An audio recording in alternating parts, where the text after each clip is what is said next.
Hello अस्सलाम वालेकुम, this is miss Jabi, welcome back to my channel. So guys, I hope आप लोग बहुत अच्छे होंगे। आप लोग की दुआओं की जैसे अल्हम्दुलिल्लाह मैं बहुत अच्छी हूँ।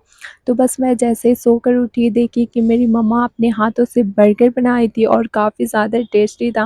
वैसे मैं सोची थी कि मैं आप लोग से शेयर करूँगी, बट मैं नहीं कर पाई क्योंकि मैं बहुत ज़्यादा लेट सोकर उठी थी और संडे था तो और भी ज़्यादा लेट हो गया था।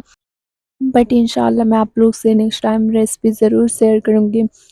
जैसे ही मैं नाश्ता किया फिर उसके बाद टाइम हो गई दवा की, और आज तो बहुत ज़्यादा लेट हो गई थी। संडे रहता है ना तो हर एक चीज़ लेट ही हो जाती है।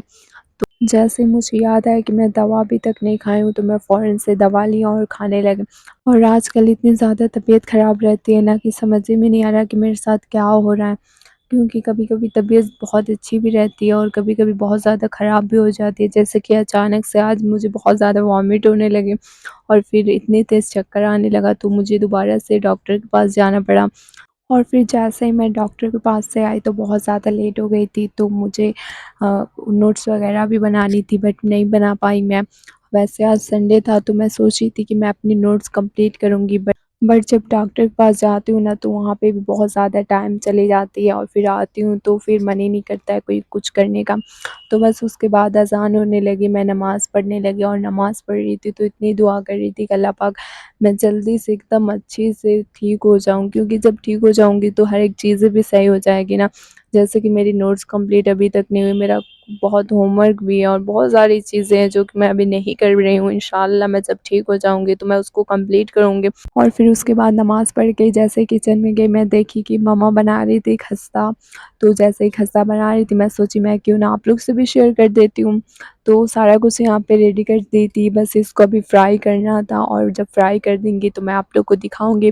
वैसे खस्ता ना क्या मस्त बनाती है मेरी मम्मा, बहुत अच्छा बनता है, बहुत टेस्टी भी बनता है। और डॉक्टर के पास से आई थी ना तो कुछ मन ही नहीं कर रहा था खाने का, और पता है जब मेरी तबीयत भी ख़राब रहती है ना तो मुझे मन ही नहीं करता है कुछ खाने का, ना ही पीने का, ना ही फ़ोन चलाने का। यहाँ तक कि ये भी नहीं मन करता है कि फ़ोन चलाऊँ, कुछ देखूँ, या कुछ भी मन नहीं करता है। बट मैं जब सोचने लगती हूँ ना कुछ-कुछ चीज़ें तो बस वही सोचने लगती हूँ।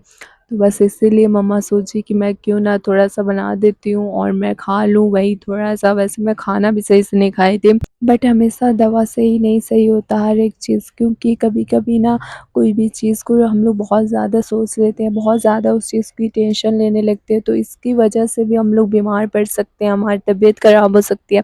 बस हम लोग वो चीज़ें सोचने लगते हैं ना जो हम लोग के बस में नहीं होता। तो बस यहाँ पे जो मेरा खस्ता था वो भी बन के रेडी हो गया था, बहुत ज़्यादा टेस्टी बना था। इसका जो कलर था, हर एक चीज़ बहुत परफ़ेक्ट बनी थी, हमेशा की तरह बहुत अच्छा बना था।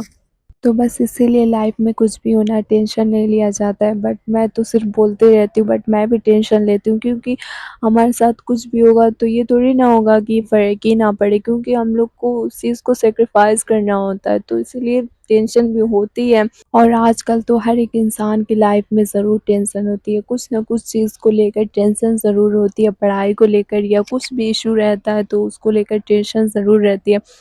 तो बस टेंशन एक ऐसी चीज़ है जो इंसान को ख़त्म कर सकती है, तो इसीलिए टेंशन नहीं लिया जाता है। बस अल्लाह पे ना भरोसा रखिए कि वो जो भी करेंगे बेहतर से भी बेहतरीन करेंगे, क्योंकि जो हमें नहीं पता कि वो हमारे लिए बहुत ज़्यादा बेहतर है और बहुत ज़्यादा अच्छी चीज़ है, वो अल्लाह पाक को पता है कि वो हमारे लिए कैसी है, कैसे नहीं है। तो इसीलिए आप लोग टेंशन में बिल्कुल भी मत लीजिए।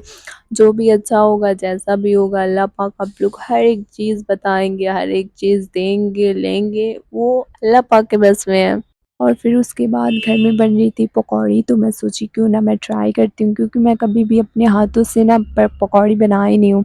तो बस इसीलिए मेरे दिमाग में आया कि क्यों ना मैं आज अपने हाथों से पकौड़ी बनाऊँ और फिर देखूँ कि कैसी बनती है। तो इसीलिए मैं गई किचन में, और जैसे किचन में गई मम्मा थी तो मैं उनसे बोली कि आज मैं अपने हाथों से पकौड़ी बनाऊँगी, देखती हूँ कि बन पाती है नहीं। वैसे मुझे पता तो नहीं है कि इसमें क्या कुछ ऐड होता है, बट जो भी ऐड करना रहेगा मैं अपनी मम्मा से हर एक चीज़ पूछ कर ऐड कर लूँगी।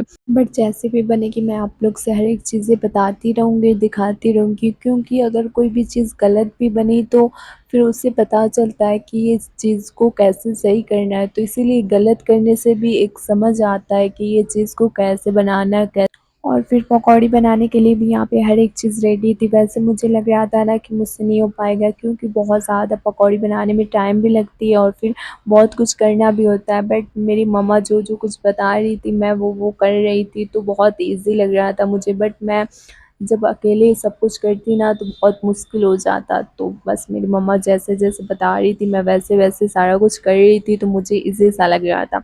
और फिर उसके बाद यहाँ पे ऑयल भी रख दी थी हीट होने के लिए, क्योंकि टाइम भी लगती है उसमें, तो इसीलिए मैं हीट करने के लिए ऑयल रख दी। और फिर जैसे ही हुआ तो उसमें मैं एक-एक करके पकौड़ी को ऐड करने लगी, तो यहाँ पे फ्राई भी होने लगी। अभी देखती हूँ कि कैसे बनती है, कैसे नहीं बनती है, क्योंकि टेंशन रहती है जब कोई चीज़ को बनाते हैं ना, तो बहुत टेंशन रहती है और फिर एक्साइटमेंट तो डबल रहती है कि कैसे बनेगी। तो अभी देखती हूँ कि कैसे बनती है। और फिर सारी पकौड़ी फ्राई हो गई थी। उसके बाद आप लोग रिज़ल्ट देख सकते हैं कि सारी पकौड़ी इतनी अच्छी बनी थी और कलर हर एक चीज़ बहुत परफ़ेक्ट बना था। और इसका टेस्ट था ना, उसका तो मैं बता ही नहीं सकती। मैं अपनी तारीफ़ नहीं कर रही, मैं सिर्फ़ बता रही हूँ। तो बस अभी मैं खाती हूँ, पीती हूँ, एन्जॉय करती हूँ। बाय बाय फ्रेंड, अल्लाह हाफ़िज़। मिलते हैं नेक्स्ट व्लॉग में, दुआ में याद रखिएगा।